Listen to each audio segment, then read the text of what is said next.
Hey Crushers, Young here, bringing you another video in our Heroes Magnified series, sponsored by Godsy Lab.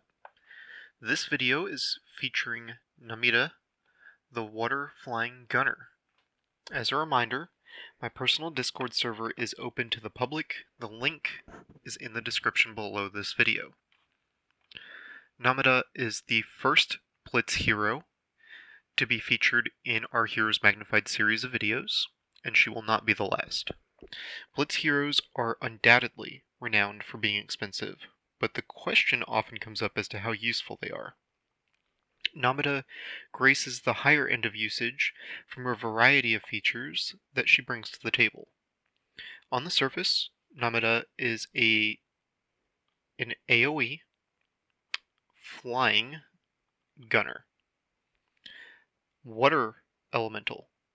So, water element, AoE, flying gunner. This alone makes her an improved variant of Perato. But wait, there's more. So, her 2-star ability shoots 3 missiles which target the backline heroes. We'll jump more into that ability a little later. Her 4-star ability is great, not just against enemy freeze teams in general, but specifically against Atlantis, who relies heavily on his attack prowess. The ability to debuff water hero attack is pretty huge on a hero who already brings a lot to the table. This ability improves at higher levels, capping at 800% reduction to water enemy attack. And this also makes her important for the Frostwing boss raid survival as well. And then finally, she is a useful counter to Cersei. Menace from Phoenix Knights has observed that Namida's 2-star ability increases timed 2-star abilities of other heroes, including Cersei.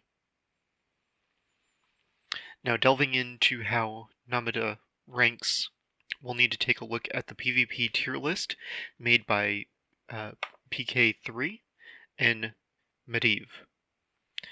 They've ranked her as S-class, with medium to hard gradient border.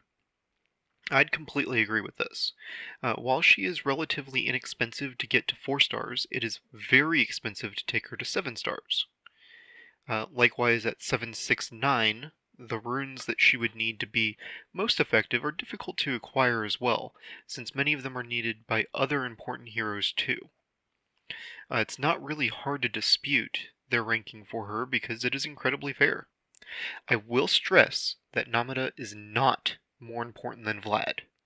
Vlad is the most important hero to focus on for, all in all, for a variety of reasons. But as a second priority, Namida would be arguably the next best option after Vlad. Vlad will be covered in a future Heroes Magnified video, and we will focus in on this more so then. Now, where Namida really shines is in her 2-star ability, Bubble Rockets. This ability shoots out 3 rockets, which targets on the 3 heroes furthest back on your enemy's team. Thanks to Mr. Moogle, we now know that these rockets deal 1.08 times damage per rocket. When the rocket hits, it deals damage and gives the affected hero slowdown for 5 seconds. This ability can severely cripple the backline heroes, especially at higher levels when the rockets can deal considerable damage. This does make her quite useful at 2 stars and above for newer players. She's really the only hero you can use throughout the entire game. Since it only costs 360 flues to make her useful, it's an affordable amount for anyone. Namida's 4-star ability is nothing to scoff at either. The ability to debuff enemy water attack is pretty huge and is significant for both PvP and for PvE modes when considering the Frostwing raid event. This is another ability which will improve at higher stars. In this case, in terms of the raw reduction she receives. In PvP, this makes her a great counter to freeze teams, Atlantis-centric teams, and teams with strong backline heroes with a high level scud due to elemental damage, and the elemental advantage in PvP modes. In PvE, she is great when countering Frostwing for survival with Bubble Shield and Freeze Team, assuming she has been given Chilling Runes.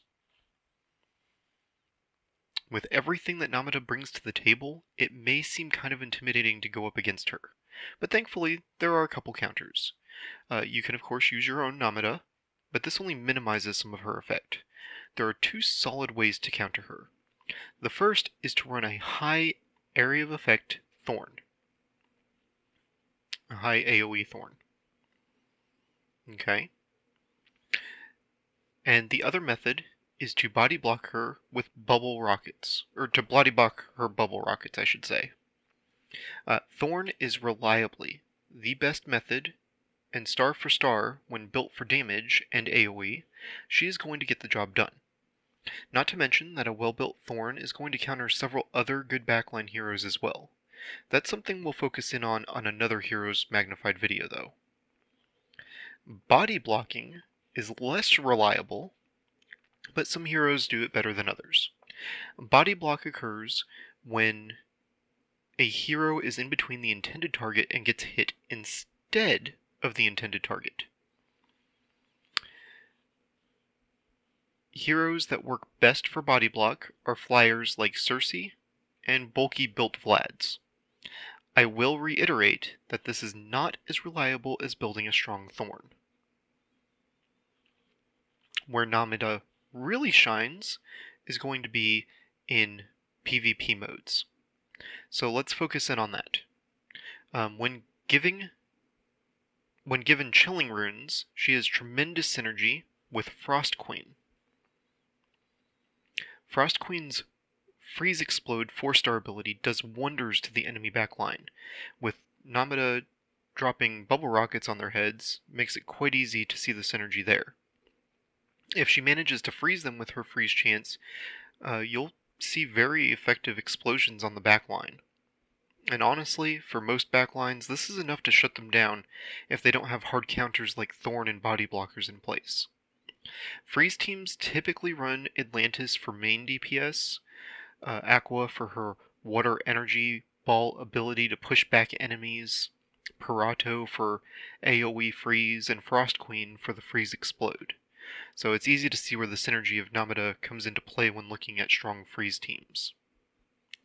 When choosing runes for Namida, you're going to want to run CSST, or Chilling, Swift, and Stunning, with a priority in that order.